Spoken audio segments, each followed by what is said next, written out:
G'day, Professor Joseph Drew. This video is an SOS to our state and federal politicians. If you know any, please send this video to them. But watch it if you're from local government too, because I'm talking about the major challenges we're all facing at present. Local government is facing the biggest challenge of a generation. A lot of local governments just won't make it through the next 5 years.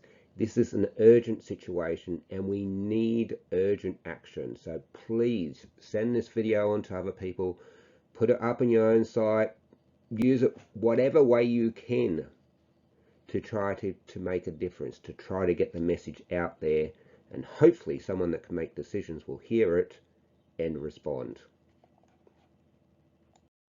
What's most remarkable about this situation is that we don't actually know how bad it is. I think it was back in 2006, ALGA had PwC do a pretty ordinary study of financial sustainability, let's be honest. It was very big and bulky, but it just looked at a few ratios and really didn't delve into the situation at all. It didn't look at the most critical things like reserve levels, for instance. We need a proper financial sustainability analysis. ALGA or the federal government or state governments need to commission such work. It needs to be from actual experts, not our PwCs, KPMGs, our independent local government review panels that didn't seem to have any expertise that was relevant to local government on there. We actually need experts involved. We need to put the money into this and do it properly, do a really thorough examination of financial sustainability and then come up with solutions to the problems.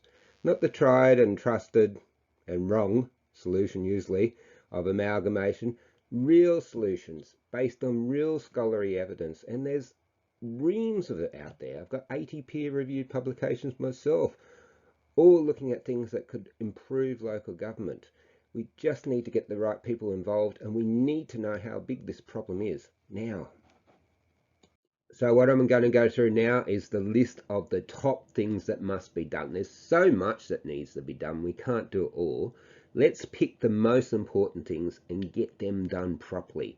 And please, federal and state politicians, stop going to these commercial consulting companies unless they have true independence, unless they have true expertise. And my suggestion is, based on the work you've received in the past, they've not had either of those things. Go to somewhere like the Australian Centre for Local Government, where I'm collecting the best local government scholars in the world who are all independent because they work in different countries, and someone like me who is fiercely independent and only is interested in the truth. That's where you need to go if you want the best outcomes for your communities. I can't say any more strongly than that. It doesn't have to be me. If you can find someone else that has the scholarly credentials, that has the world's best scholars, go to them. That's fine. But stop using commercial consulting companies. They make things worse time after time after time. Number one thing we've got to do is fix this financial assistance grants. They're an absolute chaotic mess. I've published many times showing that they are not distributed correctly according to the legislation, that large chunks of the legislation has been ignored, that the original allocations to each state are incorrect, and that this is compounded by states' local government grants commissions who, let's be honest, they don't know what they're doing. They don't have a robust empirical methodology.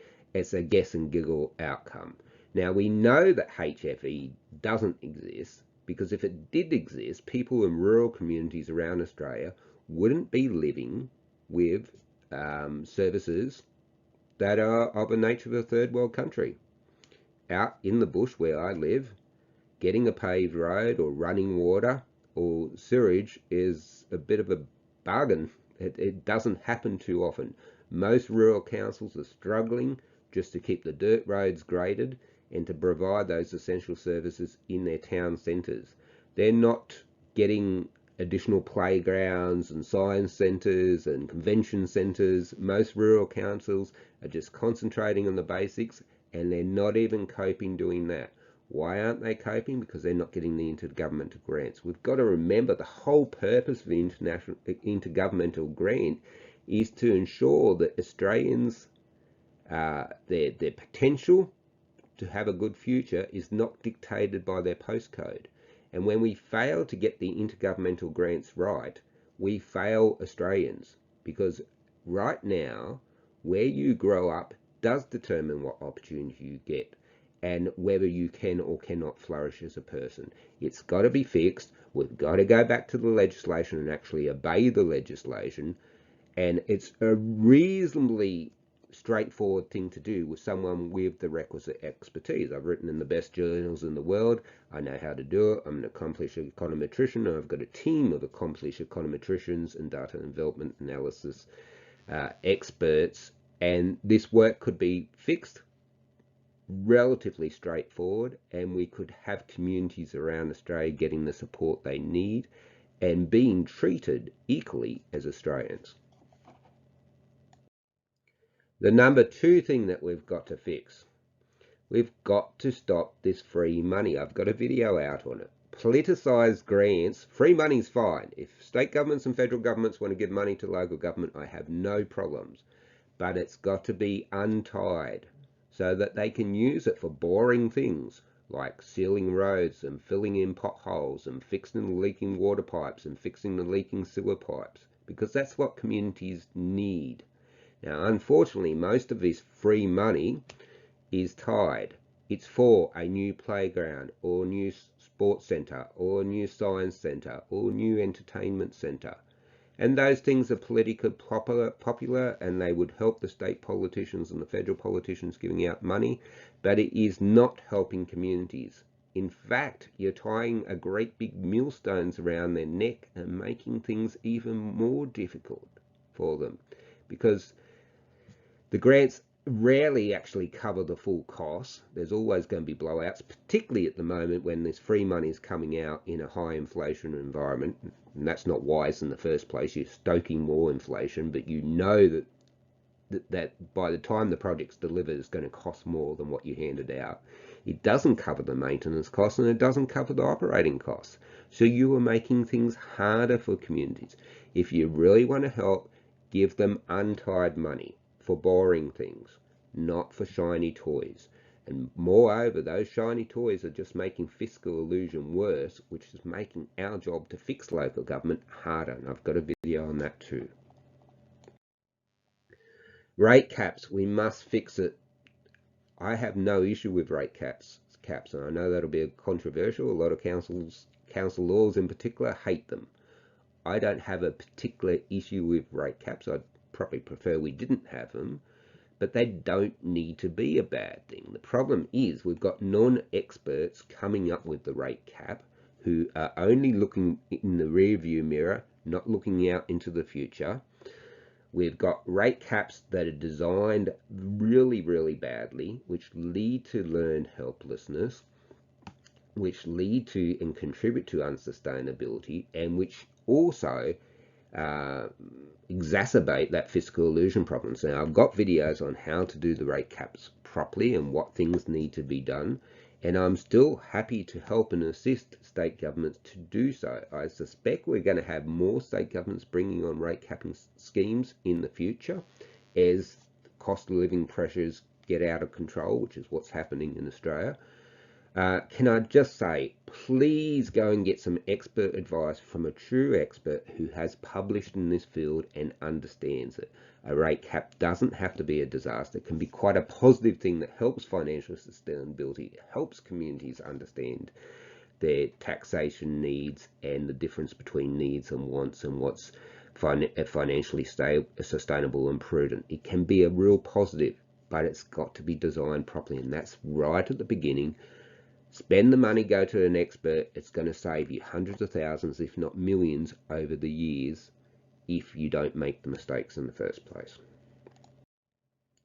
Reliable data and proper classification systems. Our data is not consistent from state to state.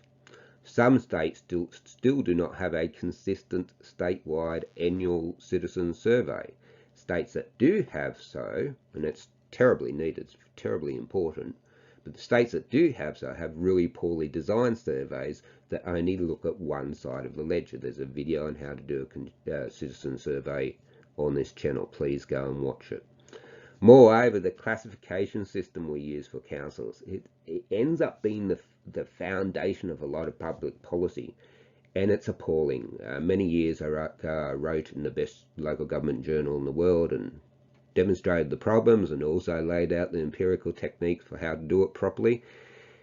It would be a relatively inexpensive thing to get it done properly by an expert, and then we would have our public policy targeted so much better moving into the future. Take the jump, go and get a proper expert that knows the empirical techniques, that understands things like cluster analysis and understands what we're achieving in the classification system and why it's so important and what are the variables that drive need and expenditure. Go and get the right person and get it fixed. It's relatively straightforward. Once we've got a classification system we can rely on, we can start having targeted policy that's actually effective.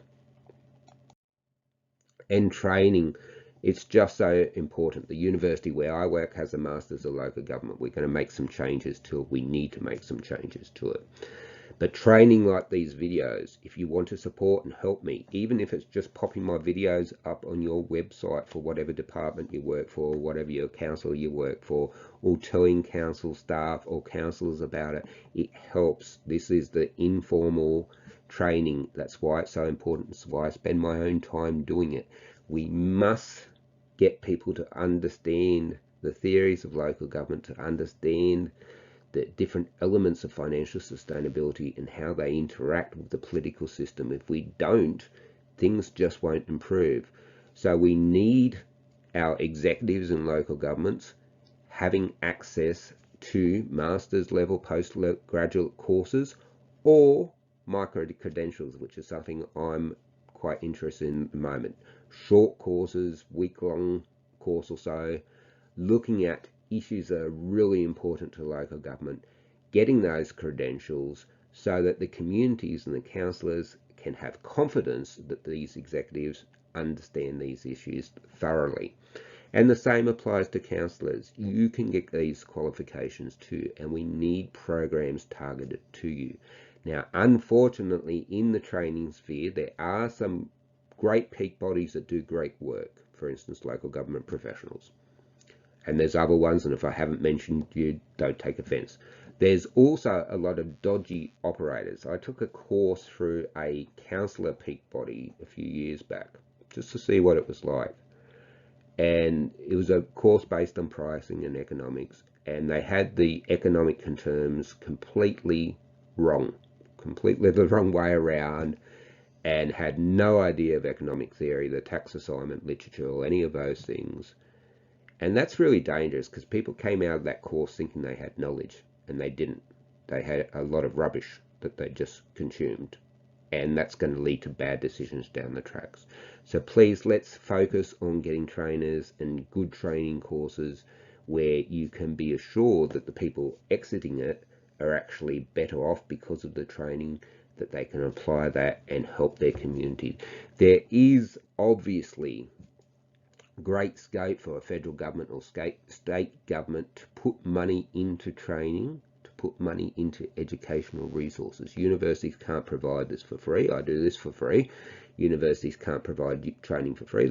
They've got to cover the cost just like everyone else. Any dollar that a state or federal government put into training resources would pay dividends 1,000 times over. This is the thing that's really missing from the conversation. Good, reliable information. So I encourage you, if any of you interested, get in contact with me and we can talk about how you can help.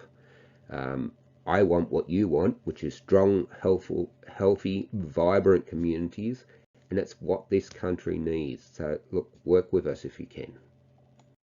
Look, I hope that's clarified issues for you. This is an SOS. Things can't get any more serious than what they are. As I say, if you can do anything to get this message out, flick this video to anyone, use it in any way, shape or form, I don't mind. That's why it's under my personal name, so you don't have to worry about copyrights and things. Please do so. It's just so important. And thank you very much for your time. Goodbye.